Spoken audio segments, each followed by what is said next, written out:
met by moonlight, proud Titania. What? Jealous over? Fairies skip hence, I forsworn his begging company. Tarry, rash wanton, am not I thy lord? Then I must be thy lady, but I know when thou hast stolen away from fairyland, in the shape of corn sat all day, playing on pipes of corn and versing love to amorous Philida. Why art thou here? Come from the farthest steep of India, but that forsooth the bouncing Amazon, your buskin's mistress, your warrior love. To Theseus must be wedded, and you come to give their bed joy and prosperity. How canst thou thus for shame, Titania? Glance at my credit with Hippolyta, knowing I know thy love to Theseus? Didst thou not lead him through the glimmering night from Perigata whom he ravished, and making fair eagles break such faith with Ariadne and Antiopa? These are the forgeries of jealousy, and never since the middle summer spring have we met on hill, dale, forest, or mead, by paved fountain or by rushing brook, or on the beached margins of the sea to dance our ringlets to the whistling wind. But with thy thralls thou hast disturbed our sport, therefore the winds, piping to us in vain, as in revenge, have sucked up from the sea. Contagious fogs falling all over the land have every pelting river made so proud that they have overborne their continents. The ox hath therefore stretched his yoke in vain, the plowman lost his sweat, and the green corn hath rotted ere its youth and attained a beard. The fold stands empty in the drowned field, and the quaint mazes of the wanton green, for lack of tread, are undistinguishable. The human mortals want their winter here, and now no night is now him or carol blessed, therefore the winds, pale in their anger, washes all over the air, that rheumatic disease do abound. And through this distemperature do we see the seasons alter. Hoary-headed frost fall on the fresh laps of the crimson rose, and on old times thin and icy crown. Sweet summer chaplets are as in mockery set. The spring, the summer, the chiding autumn, the angry winter, change their wanton liveries. And the mason world, by their increase, knows not which is which. The same progeny of evil comes from our drink, from our dissension. We are the parents and original. Do you amend it then? It lies in you.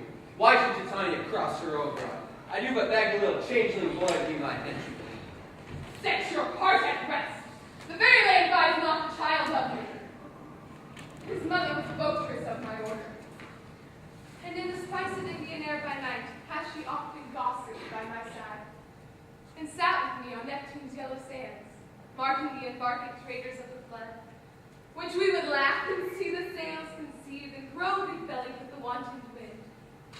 But she, with pretty and swimming gait following, her wound enriched with my young squire, would imitate, and sail upon the land to fetch me trifles and return again, as from a voyage rich with merchandise.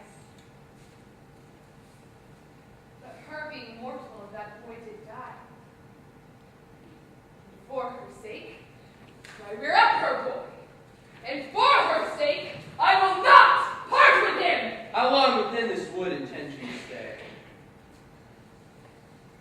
Perchance till after Theseus' wedding day. If you will patiently dance in our rounds and see our moonlight revels, go with us. If not, shun me and I'll spare your haunts. Give me that boy and I will go with thee. Not for thy fairy kingdom! Fairies away! You'll chide that right at my longer stay.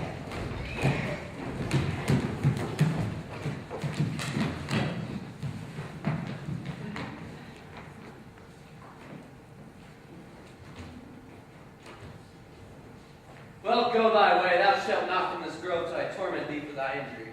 My gentle Puck, come hither.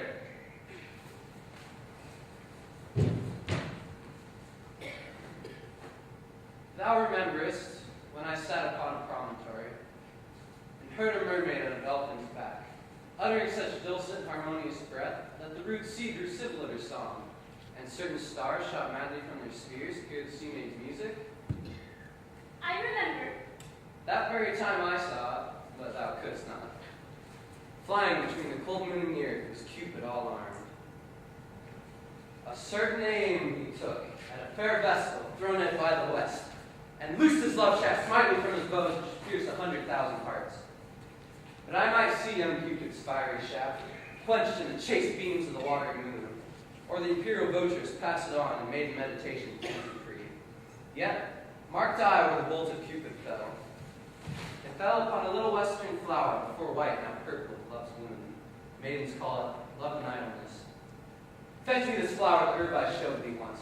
The juice of it upon sleeping eyelids laid will make or man or woman madly dote upon the next life creature that she sees. Fetch me this flower, make me here again, ere the Leviathan can swim a league. I'll put a girdle around the earth in 40 minutes. Having I the juice of this flower, I will watch Titania while she is asleep and place the liquor of it in her eye. The next thing then she waking looks upon, be it a lion or bear or wolf or bull, upon meddling monkey or busy ape, she shall pursue it with the soul of love. And ere I take this charm from her sight, as I can do with another flower, I will make her render her page to me. But who comes here? I'm invisible and will overhear their conference.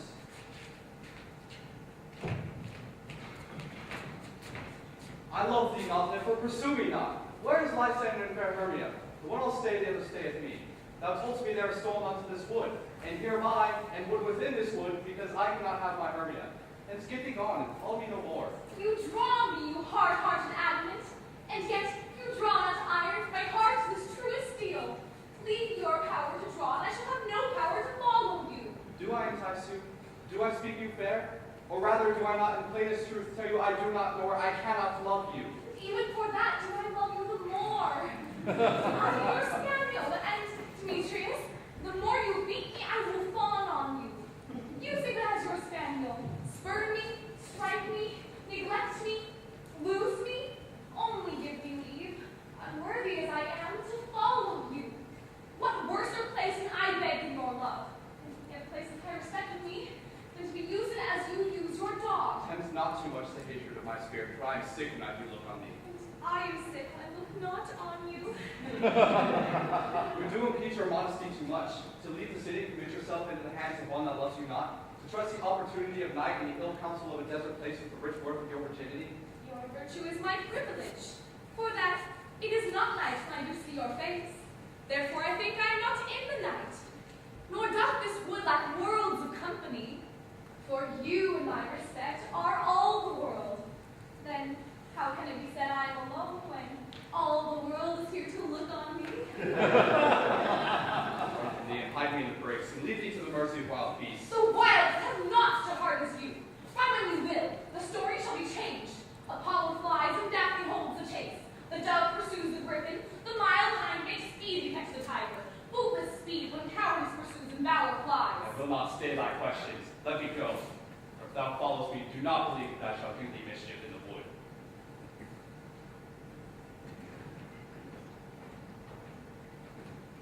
Aye. In the temple, in the town, the field, you do me mischief. Fie, Demetrius! Your wrongs do set a scandal on my sex. We cannot fight for love as men may do. We should be wooed, and we're not made to woo. I'll follow thee and make a heaven of hell, to die upon the hand I love so well. Fare thee well, nymph, ere you leave this grove. Thou shalt fly, and we shall seek thy love. Hast thou the flower there? Welcome, wanderer. Aye, there it is. I pray thee, give it me.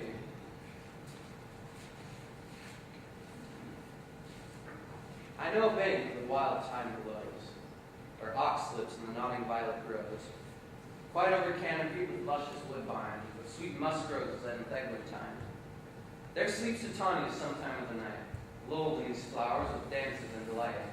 And there the snake casts her enameled skin, weed wide enough to wrap a fairy in.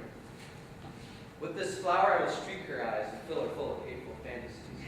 Take thou some of it and seek through this grove. A sweet Athenian lady is in love with a disdainful youth. Anoint his eyes, but do it so that the next thing he spies may be the lady. Thou shalt know the man by the Athenian garments he hath on, affected with some care that he may prove more fond on her than she upon her love. And look thou meet me ere the first cock crow. Fear not, my lord. Your servant shall do so.